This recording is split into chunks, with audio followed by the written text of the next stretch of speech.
problem is the people who are able to participate in that right now are the ones who have excess capital that in the short run can stomach the risk of the market volatility. Yeah.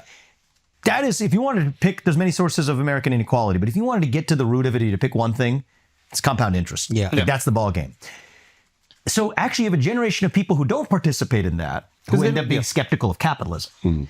So in a certain sense, what you're doing here is you are cultivating a generation of Americans who are not patriotic and who win through capitalism. Yeah. Right. So when they graduated at the age of 18, compound interest through the success of the stock market and capitalism is no longer a source of bruised salt on a wound, of envy of somebody else's success, but the success that allowed you to have a $250,000 nest egg to be able to get a head start in the American dream. And they believe in America more. But it does not take a lot of money. I mean, in terms of, we're talking about percentage of the federal budget, percentage of savings of waste from the federal budget invested in this, it's tiny. It's like infinitesimally small fraction.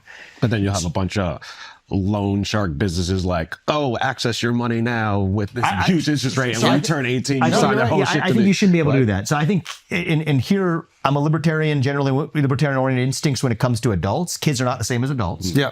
So if you put that in the bank account of a kid at 4 months old or at 1 month old or on the day of his birth, it has to be fully invested in the diversified stock market over a period of 18 years. When he's 18 years old, he gets it out. I would make it tax-free. That is a down payment on preserving American capitalism. I have a lot of ideas like this, right? But it's the kind of idea that's responsive to your question. But real quick, it's not just an investment in capital. And by the way, this is not even my idea. This is idea. Other people have had these ideas. But what we really need is people in office who are willing to think outside the box to be able to advance a vision for the good of all Americans, embracing capitalism rather than, because what happens then when the kid graduates at 18, but the other guy had his parents contributing to his Roth IRA, 15 grand a year, that graduates with that versus not, he's going to have hostility towards capitalism. Of course. Why would he he's not? going to be jaded. He's going to be naturally envious. And then, I'm not saying that there isn't CEO overpay, because we talked about the structural reasons why there is, but then you look at that as the root cause of the problem, rather than the fact that, it's funny. If I was given the same economic opportunity, could have started my own business at 22, but I can't. And now I'm pissed at capitalism. If you pass this law, it would be an actual Patriot Act. You would be creating people who believe in America. Let's repeal the old one. Trust, The other Patriot Act wasn't so much. They feel patriotic. Make this point. They're This like, is really great. America gave me $150,000 by the time I was 18. Capitalism is great. I trust the stock market. It's not out to get me. Totally. America is great. I believe in this system. There's one group called Invest America, I think, have been advocating for this. There have been others who have been advocating for it. It's not, one of the things I've learned as well is that intelligence is not our problem in the country. Actually, most people in America have common sense. What we lack is courage, actually. I think we just lack. What we lack is courage. I didn't think that was coming. I think it's pussy. No. Damn. First we were dumb, now we're a bunch of pussies. No, it's education. We don't understand what these systems are. So how can they work for us if we don't even fundamentally understand? He's saying for politicians. I'm saying politicians. I think that's good to clarify, because I interpret. I thought you were talking about people. No. I'm talking about what we lack in the class that I'm in right now of people with policies. It's not that they don't know the stuff that I'm telling you. But did you see how he interpreted it and how I interpreted it? I interpreted immediately as we didn't have the courage to put our money in there and then let it stay. What I'm talking about is we as politicians people in the political class lack the courage to be able to do what's outside the box as a correct. Yeah, because you want to get elected every 4 years, not you, but they want to get re-election. I actually think this happens to be a pretty good electoral strategy, probably. It will over 20 years.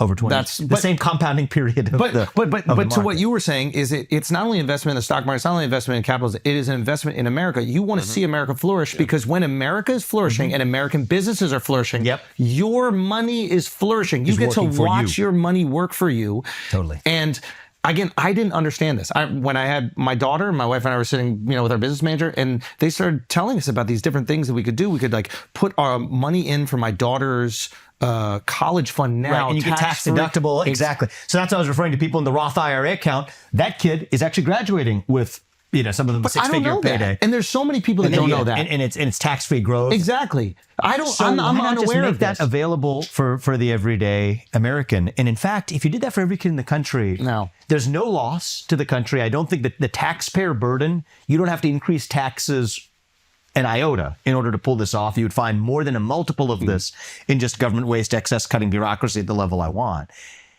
And then you get to 18 years old and you got people saying that, you know what, this capitalism thing isn't so bad, actually. And, you know, somebody else might have more money than me because then they use that money to start some other tech company or whatever. And I'm happy for that because that still served me as a customer, but I'm bought in. I've got skin in the game.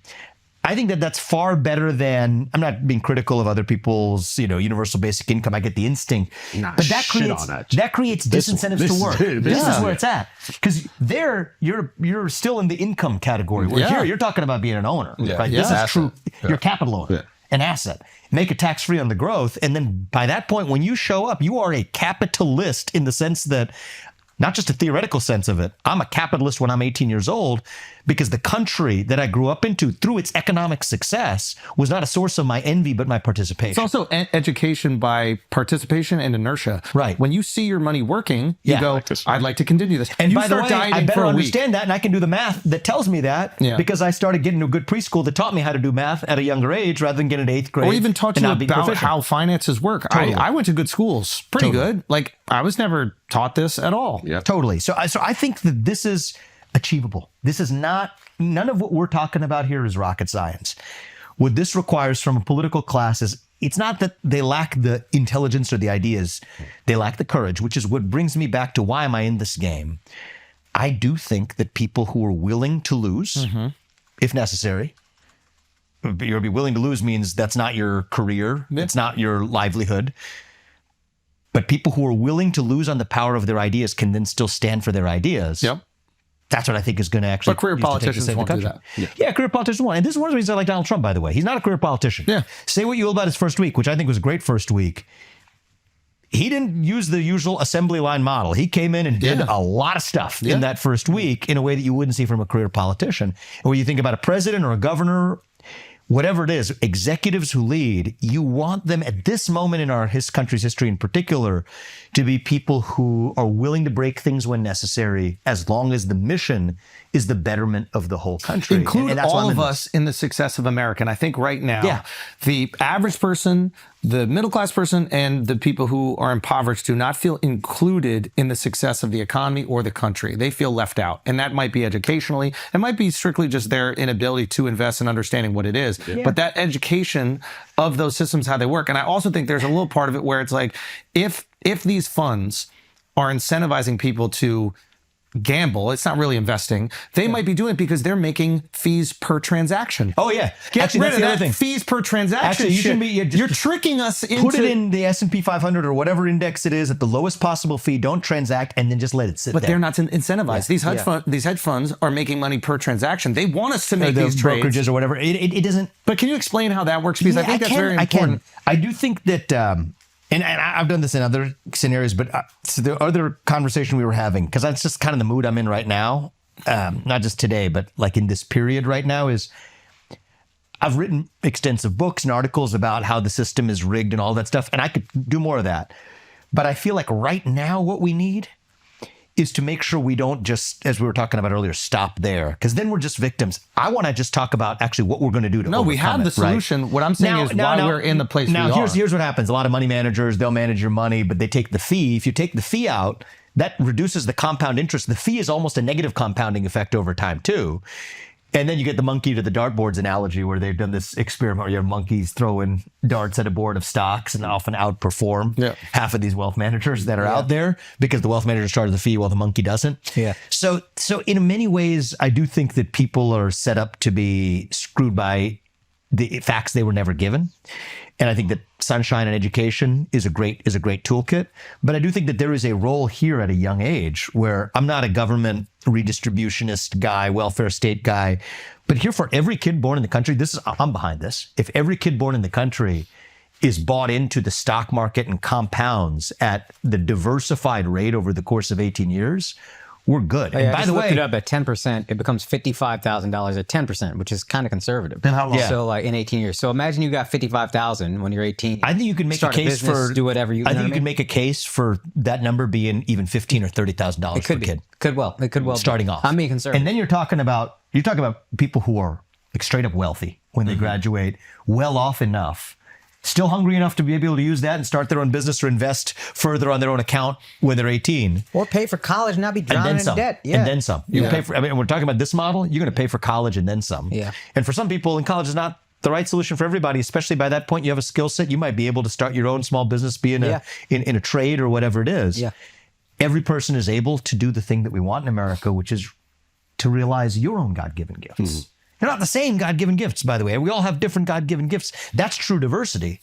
But the country that we know and love is the country that recognizes that difference, stops trying to pretend that we all have the same skills and everything, because we don't. And that's a beautiful thing, actually. It's not a bad thing. It's a beautiful thing. But to say that we are the country where no matter what those unique God-given gifts are, you get to achieve the maximum of that potential without really any man-made obstacle standing in your way. Yeah.